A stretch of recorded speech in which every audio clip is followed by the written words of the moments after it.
Un día, cercano al año luego de que Tulshuk Limpa regresara de Simolín a Sikkim, él dijo: aquellos que están interesados en ir al paraíso, al valle oculto de la inmortalidad, este es el momento. Iremos mañana. Le tomó cerca de un mes verdaderamente irse, pero tanto Simolín como Pangao y los alrededores eran un hervidero de noticias. Había debates entre los aldeanos y dentro de las familias, entre aquellos que creían en Tulshuk Limpa y aquellos que pensaban que era un lama loco y borracho.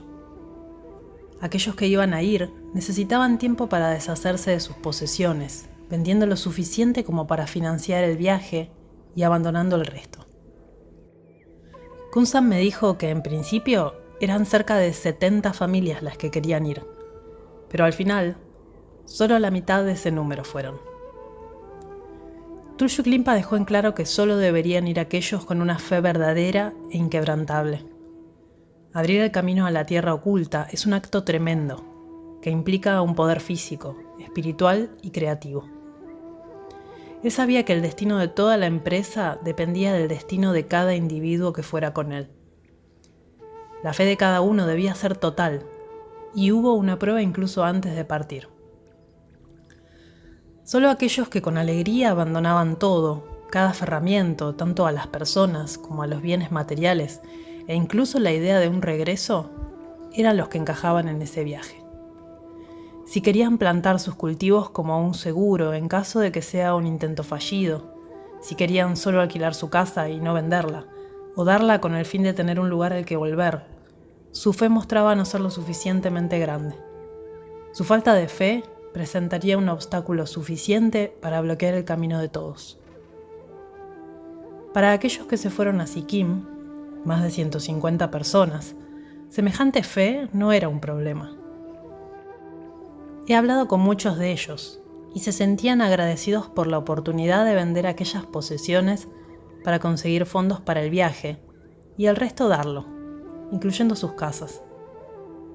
Todo lo que necesitaban era el dinero para viajar a Sikkim y para la comida necesaria hasta alcanzar la puerta. Allí, bien alto en las montañas de Sikkim, como la suegra de Tinley me había dicho, todos los pasajes a la tierra oculta eran de ida. Cuando le preguntaron qué debían llevar, Tulshuk Limpa les dijo a sus seguidores que necesitarían comida y ropa de cama, pero solo hasta alcanzar el Beyul. Una vez que llegaran, no necesitarían tales cosas. Aún así, les dijo que llevaran algunas semillas. De esa manera podrían hacer crecer sus propios cultivos allí. Tulshuk Limpa se fue con Sukandro y algunos de sus discípulos cercanos. El resto fue en un par de grupos algunos meses más tarde.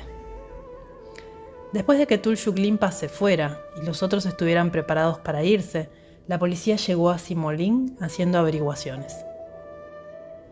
Ellos dijeron a los lamas que permanecieron en el monasterio: hemos oído que esta aldea será desocupada y todos ustedes seguirán a su lama a una tierra oculta.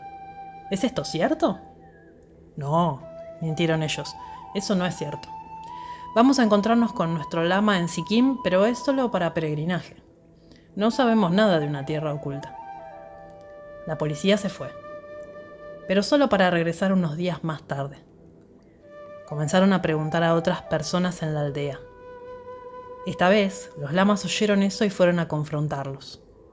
¿Por qué están viniendo a rondar por aquí otra vez? Haciendo preguntas tontas y eso. Ya les dijimos antes, no vamos a ninguna tierra oculta. La policía finalmente se fue y nunca volvió a hacer preguntas a Simolín. En ese entonces, Kunsan estaba con su madre en una cueva en Pangao. Un inspector de policía y 3 agentes se arriesgaron durmiendo en el río Beas, en la base del acantilado, para ir a la cueva con el fin de hacer sus investigaciones. ¿Es cierto que tu esposo se ha ido a Sikkim y muchos más de aquí planean irse pronto con el fin de ir a Shangri-La? La madre de Kunsan mintió. No, eso no es cierto. Solo vamos a ir en peregrinaje. Ellos no le creyeron, así que trató de ganárselos haciéndoles de comer. A los oficiales de la ley siempre le gustan esas cosas. Mientras les estaba cocinando, Kunsan corrió a la aldea y trajo consigo a uno de los grandes terratenientes, un hombre grande con influencia. Él vino a la cueva y le dio a la policía un regaño por dar problemas a la esposa de su lama. Los policías se fueron y no los molestaron más. Poco antes que Kunsan, su madre y su hermana Kamala se fueran a Sikkim, él recordó que su padre había dicho que una piedra dentro de la cueva tenía una terma en ella, la cual algún día sacaría. Dado que su padre ya se había ido a Sikkim y nunca regresaría, y dado que todos ellos estarían siguiéndolo pronto, él pensó que al ser hijo y nieto de Tertones, significaba que tal vez él podría sacarla. Así que un día, cuando su madre no estaba, Kunsan y Kamala desenterraron la piedra que su padre había mencionado, que estaba en un pequeño hueco en la cueva que hacía las veces de altar familiar. Bajo esa piedra había otras 2 piedras. Kunsan golpeó su nudillo en uno de ellos y resonó con un sonido hueco. Levantó la piedra y una gran serpiente negra alzó su cabeza y movió su lengua ante él. Él retrocedió y corrió lejos. Definitivamente no era el momento adecuado, me dijo Kunsan, y claramente yo no era la persona indicada. Como se acercaba el momento de que la familia partiera a Sikkim, Kunsan se puso melancólico y me confesó que fue bastante triste tener que decir adiós a todos quienes se quedaban atrás y a todo lo que alguna vez había conocido. Nunca había estado lejos de casa antes, explicó él. Sikkim estaba al otro lado de India, y Shambhala estaba todavía más lejos. Así que sabía que nunca regresaríamos. Estaba exaltado, pero aún así asustado.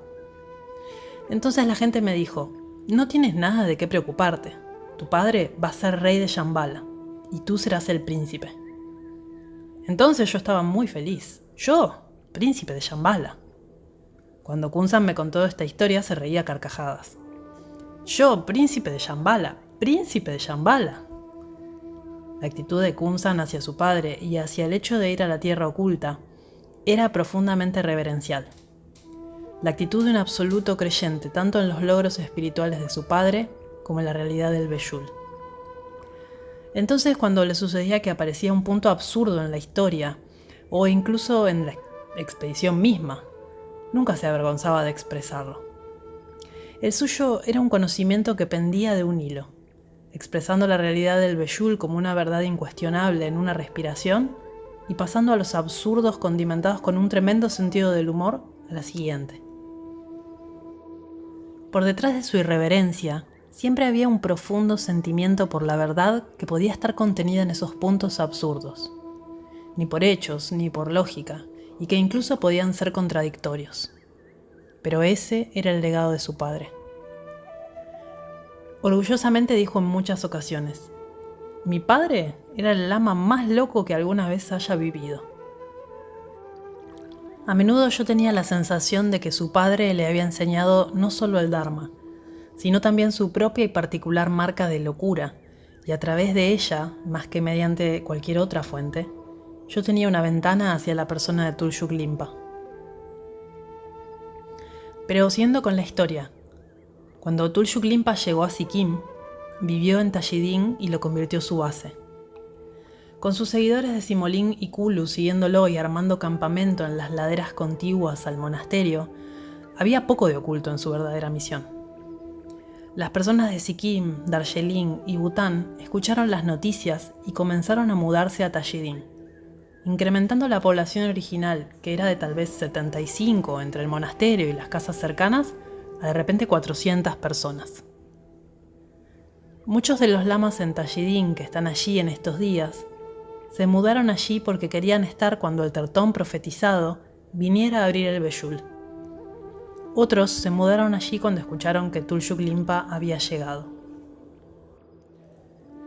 Mientras estaba escribiendo este libro, fui con Kunsan y su hijo Wanchuk a Tashidin. Kunsan no había ido allí en cerca de 43 años. Había ido a Tashidin por mi cuenta y con Wanchuk el año antes. Y habiendo visto con cuánta reverencia los lamas de Tashidin lo habían tratado cuando escucharon que era el nieto de Tulshuk Limpa, sabía que sería una gran ocasión para ellos cuando Kunsan, el heredero espiritual de Tulshuk Limpa, llegara sin previo aviso. Solo piensa, le dije a Kunzan mientras nos sentábamos a descansar en una piedra al lado del escarpado sendero hacia el monasterio. El príncipe de Shambhala está llegando, y ellos ni siquiera lo saben. ¿Cómo puede ser? Esto no está bien. Me puse en pie y le hice gestos a Kunzan que guiara la procesión hasta el monasterio, que Wanchuk lo siguiera y yo me quedé atrás. Poniendo mis manos como pretendiendo que tocaba una trompeta, inflé mis mejillas e hice el sonido de una fanfarria al empujar el aire a través de mis labios. ¡Pum, bete pum, bete pum! El príncipe de Shambhala está llegando. ¡Pum, bete pum! El príncipe de Shambhala, anuncié, haciendo un floreo ante Kunzan. El príncipe heredero, continué, gesticulando hacia Wanchuk. Luego me apunté con el dedo y dije, y su escriba. Así es como llegamos a Tajidin, como tres lunáticos delirantes, riéndonos histéricamente, cantando. Se corrió rápidamente la noticia de nuestro arribo, y pronto todos los lamas y muchos ancianos que estaban allí a principios de los 60 estaban reunidos alrededor de Kunzan, quien comenzó a contar historias. Luego fuimos todos al Drakar, la puerta de piedra de Shambhala. Siempre atentos y expectantes de que el Tertón llegara a abrir el camino. Tal vez pensaron que Kunzan era su hombre y que este era el momento. Pero Kunzan, cualquiera fuera los poderes que hubiera heredado de sus ancestros, y cualquiera fuera la sabiduría que él mismo hubiera recogido en su experiencia de vida, creciendo en la extraordinaria manera que lo había hecho, siempre era rápido para decir que él no era un Tertón. En lugar de abrir la puerta, él y los lamas de Tajidin examinaron la piedra, notando que solía ser de un color más claro en el pasado, lo cual interpretaron como un indicativo de la oscuridad de nuestros tiempos. Buscaron letras tibetanas incrustadas en la piedra, algún Om Hum, las sílabas con que comienza el mantra de Padmasambhava, que solían estar arriba de la puerta. Descubrieron que las letras se habían movido a lo largo de la piedra. Señalándolas entre ellos, fueron uno más útil que el otro en localizar estas letras migratorias en la roca mágica, la puerta a otro reino. No leo tibetano, aunque puedo reconocer los caracteres. No reconocí ningún carácter en las grietas a las que ellos señalaban en la roca. Tal vez mis poderes de imaginación no son lo suficientemente grandes. Entonces, para ver quién podría abrir el camino, los antiguos lamas de Tajidin tomaron turnos para realizar como una especie de ponerle la cola al burro espiritual. Cada lama se alejaba 5 pasos de la roca, se volteaba y miraba fijo a la llave de la piedra, el agujero del tamaño de un puño en el cual había piedra suelta. Tendiendo su brazo derecho ante ellos con el dedo índice extendido y manteniendo el rumbo, cubrían sus ojos con su mano izquierda y daban pasos entrecortados hacia el muro hasta que su dedo tocaba la roca. La tradición decía que si tu dedo ciego lograba llegar al agujero, la puerta se abriría. Cuando me llegó el turno de ver si yo podría llegar a ser aquel en abrir la puerta y dejar a todos estos venerables lamas, quienes habían estado esperando durante tanto tiempo, acabados, terminé bastante lejos del blanco. Al abrir mis ojos, sentí que estaba dentro del agujero de la llave, pero la piedra adentro no se movió. Uno de los viejos lamas me dijo, con un dejo de enojo en su voz, cómo un turista bengalí había escuchado del secreto de la llave agujero y su milagrosa piedra suelta empotrada en un muro de piedra. Cuando nadie estaba viendo, sacó su navaja y trató de fisgonear en la piedra, atascándola en el proceso para siempre. Los seguidores de los líderes religiosos se destacan por degradar la comprensión de sus maestros al nivel propio, mientras que exaltan los logros del maestro más allá de cualquier medida. Por lo tanto, no necesitamos juzgar el nivel del Tertón por el de sus seguidores. Los lamas, dando tropezones a ciegas seriamente con sus dedos índices estirados hacia adelante y golpeándolos contra un muro de roca, no reflejan necesariamente el entendimiento del Tertón de lo que una grieta en el mundo podría significar y de los métodos que él emplearía para abrirla. ¿Dónde Tulshuk Limpa trazó la línea entre los hechos y la imaginación? ¿O entre la metáfora y la verdad literal? ¿Qué es lo que tuvo que realizar antes de siquiera intentar una apertura? Sabemos que tenía que hacer ciertas cosas antes de que la apertura pudiera suceder. Tenía cosas que hacer, como por ejemplo en 2 de las grandes cuevas en Sikkim visitadas por Padmasambhava. Una de ellas era la Cueva Norte, conocida como Lari Nimpuk, la cual se traduce como la Cueva Corazón en la Colina de los Dioses. Tulshuk Limpa dejó Tashidin en un momento para ir allí con 5 de sus discípulos más cercanos, incluido Geshe-pa, Namdrol y Mifam. Cuando Khun-san Wanchuk y yo estuvimos en Yeoksum, Geshe-pa contó lo que sucedió. Fueron a la cueva, a unos días a pie de Tashidin, y Tulshuk Limpa realizó una puya, luego de la cual eligió una varilla, dibujó un círculo en el piso de la cueva y les dijo a sus discípulos que cavaran. Ellos no tenían herramientas más que las piedras y sus mismísimas manos. A medida que el pozo crecía, Tulshuk Limpa fijaba su mirada en él. Entonces repentinamente les dijo que se detuvieran. «Suficiente», dijo, «llénenlo de vuelta». Cuando lo hicieron, les dijo que había visto una terma en el suelo, pero que no era el momento de extraerla. «Vi un dorje de piedra», les dijo. Ninguno de ellos lo había visto. «Es uno de un par», continuó. «El otro está en Demollón. Solo tengo que confirmarlo, pero no me corresponde a mí extraerlo». Sabemos que hay 4 puertas a Demollón, una en cada una de las direcciones cardinales. Hay además 4 cuevas que se combinan con las 4 puertas. Tulshuk Limpa también fue a otra de las cuevas, la cueva occidental llamada Nub de Chempú, que se traduce como la cueva occidental del Gran Gozo.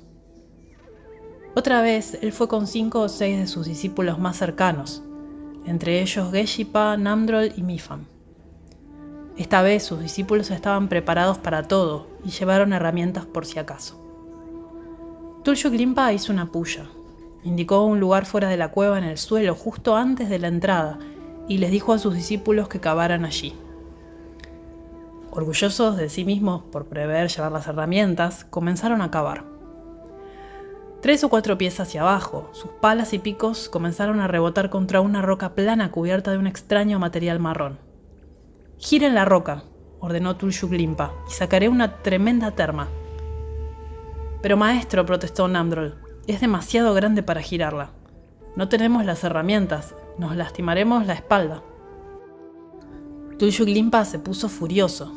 Cuando un tertón está extrayendo una terma, nunca debes contradecirlo.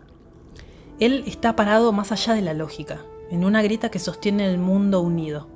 Por lo tanto, no debes retenerlo con tu propia percepción insignificante de qué es o no es posible. Tulshuk Limpa buscó en el cinturón debajo de su túnica y sacó su purva. La purva mágica que había sacado del espacio en la cueva en Tíbet con Dorje de Chenlimpa. La sostuvo delante de él, apuntando arriba. Luego, haciéndola girar en su mano, saltó en el pozo con gesto triunfal. De pie sobre la roca plana, tocó con la punta. Aunque apenas la había tocado con la puntita de la purva, la roca se quebró y un pedazo se partió. Tulshuk Limpa buscó en la rajadura y sacó un pequeño trozo de un papel amarillento enrollado muy apretado. Saltando fuera del pozo, le dijo a los otros que volvieran a llenarlo y se alejó caminando. De regreso en Tashidin, reveló el significado de los pocos garabatos escritos en ese apretado rollo de papel. Se lo dictó a uno de sus discípulos. Usualmente se lo hubiera dictado a Namdrol, pero aún estaba furioso con él por haber dudado en el momento decisivo. El libro resultante, de solo 3 páginas, era solo una terma menor, una plegaria para hacer felices a las deidades en el camino a Demollón. La terma que él podría haber extraído si ellos milagrosamente hubieran movido la gigantesca roca, habría sido una terma de toda la guía completa al camino de Demollón. Algunos de sus discípulos trataron de convencer a Tulshuk Limpa de que regresara a la cueva con herramientas correctas para voltear la roca y así sacar la terma. Pero él dijo que la terma ya se había perdido, porque el momento correcto había pasado. La mayoría de los discípulos de Tulshuk Limpa de Himachal Pradesh eran de Simolín. Por la mayoría de las historias, más de la mitad de la aldea fue a Sikkim, vendiendo suficientes posesiones para hacer su viaje y regalando el resto. Había también 2 familias de una aldea valle abajo llamado Koksar, que está al norte del paso Rotang, incluyendo a Lacandro, su hermana Yeye y su madre. Las personas en esa aldea trataron de disuadir a aquellos que se querían ir, diciendo que Tulshuk Limpa estaba loco y que los llevaría a la ruina. Las dos familias que eran seguidoras de Tulshuk Limpa hicieron sus preparaciones para partir en secreto y se fueron a mitad de la noche sin decirle a nadie. Caminaron a través del paso Rotang hasta Manali, donde tomaron un autobús a la planicie. A medida que las oleadas de gente de Himachal Pradesh llegaban a Tajidín, la atmósfera se iba cargando. Se corría la voz a lo largo de todo Sikkim y en las colinas de Darjeeling de que el lama profetizado había llegado y que todos tenían que tomar una decisión. La fe de la gente era tan grande que muchos estaban despojándose de sus bienes materiales, tierra y casa incluidos, sin siquiera haber conocido a Tulshuk Limpa, solo por el hecho de haber oído que él era el indicado. Las tierras dejaron de ser explotadas. Muchos otros se quedaban en casa, pero tenían todo preparado para que cuando escucharan que era el momento, pudieran dejarlo todo y dirigirse directamente al monte Kanchenjunga y pasar a través de la puerta mientras aún estaba abierta. Hablé con gente que incluso había ido al norte en las altas montañas a esconder zampa, maíz y otras provisiones en cuevas para que cuando escucharan que el camino se había abierto, pudieran irse tan rápido como fuera posible, sin tener que detenerse a comprar comida primero y luego a cargarla en las altas montañas. Parecía como si la mitad del reino de Sikkim se fuera a ir a la tierra oculta una vez que Tulshuk Limpa hiciera la apertura. Los seguidores de Tulshuk Limpa que se habían reunido en Tajidín eran de todas partes del mundo tibetano, de Lahaul, de Bután, de Sikkim, de Nepal y de las colinas de Darjeeling.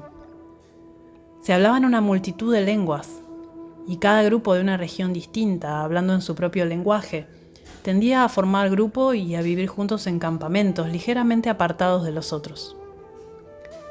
Pero todos eran recelosos de los Lahaulis, dado que ellos eran quienes habían venido con Tulshuk Limpa y eran sus discípulos más viejos y más cercanos, algunos incluso que lo conocían desde hacía más de 20 años.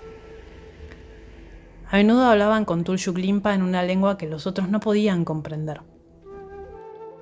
Entonces los otros siempre temían que cuando llegara el momento, Tulshuk Limpa llevaría con él solo a sus discípulos más viejos y a los mecenas, esos de Lahaul, quienes, como me dijo una vieja mujer de Bután, con más que una simple pizca de celos, incluso después de todos estos años, esos hombres a los que él trataba como a sus propios niños. Aunque era cierto y bastante natural que sus discípulos más cercanos tendieran a ser Lahaulis, no había razón para pensar que él dejaría a los demás atrás. Pero así es la naturaleza humana, e incluso para aquellos intentando dejar este mundo por un mundo más allá de la guerra y los problemas étnicos. Kunsan me dijo que cuando la gente venía a ver a su padre, a menudo traían ofrendas de comida. Después de que todos se iban, Tulshuk Limpa les indicaba que tiraran la comida. Tenían miedo de ser envenenados. Especialmente sospechaban del chang, de la cerveza casera. Yo también en mis viajes alrededor de Sikkim fui a menudo advertido de tener cuidado de ser envenenado. Al principio pensé que las personas me advertían más por una cuestión de condiciones higiénicas, las cuales a veces pueden no ser óptimas. Pero el veneno del cual era advertido y del cual Kunsan hablaba no era accidental, sino deliberado y mortal. La primera vez que escuché de esto fue mientras estaba caminando en el norte de Sikkim, confiando en la bondad de los extraños de hospedarme por las noches. Una noche le dije a mi hospedador mis intenciones de caminar hacia una pequeña aldea que llamaremos X, para que nadie insulte a toda una ciudad entera, y él me dio una severa advertencia. «Si vas a X», me dijo, «lleva tu propia agua y tu propia comida. No aceptes nada allí, ni siquiera un té o una bebida fría». Le pregunté por qué. «Comida envenenada», dijo él. «¿Hay mala higiene en X?»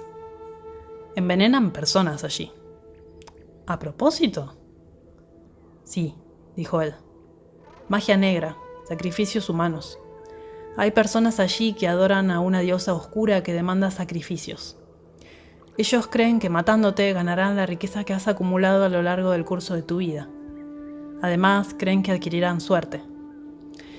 Mira, tú eres un occidental, y solo por el hecho de que puedas viajar tan lejos significa que eres tanto extremadamente afortunado como rico, al menos para los estándares locales. Así que tú serías un blanco perfecto. Así que ten cuidado. Al día siguiente caminé sendero abajo hacia el valle del río Tista, cruzando pequeñas aldeas en unos vastos paisajes montañosos.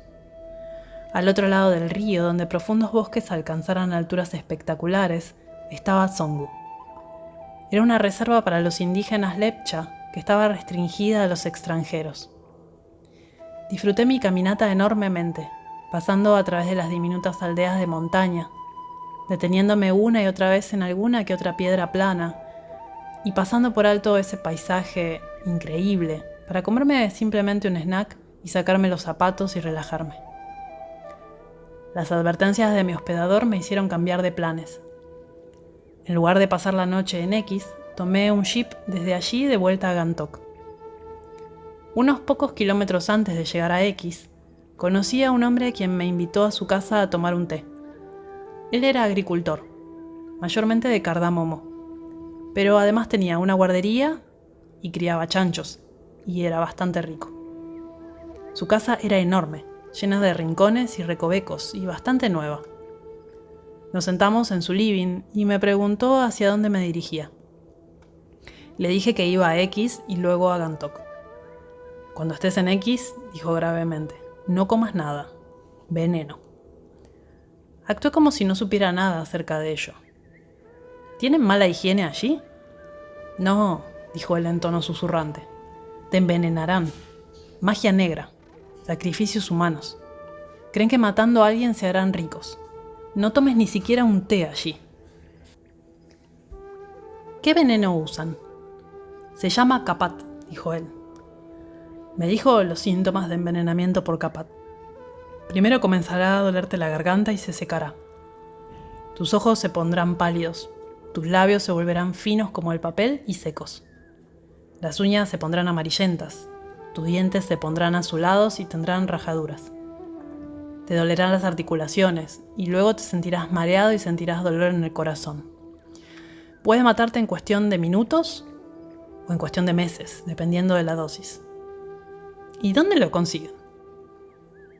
En el mercado, pero si alguien ve a otro comprándolo, irán a lo largo de toda la aldea gritando tal y tal compró Kapat, así que nadie comerá en su casa. ¿Y crees que funciona realmente? ¿Las personas se hacen más ricas a través de este sacrificio humano? Sí, dijo él, lo he visto. La gente se vuelve más rica por un tiempo.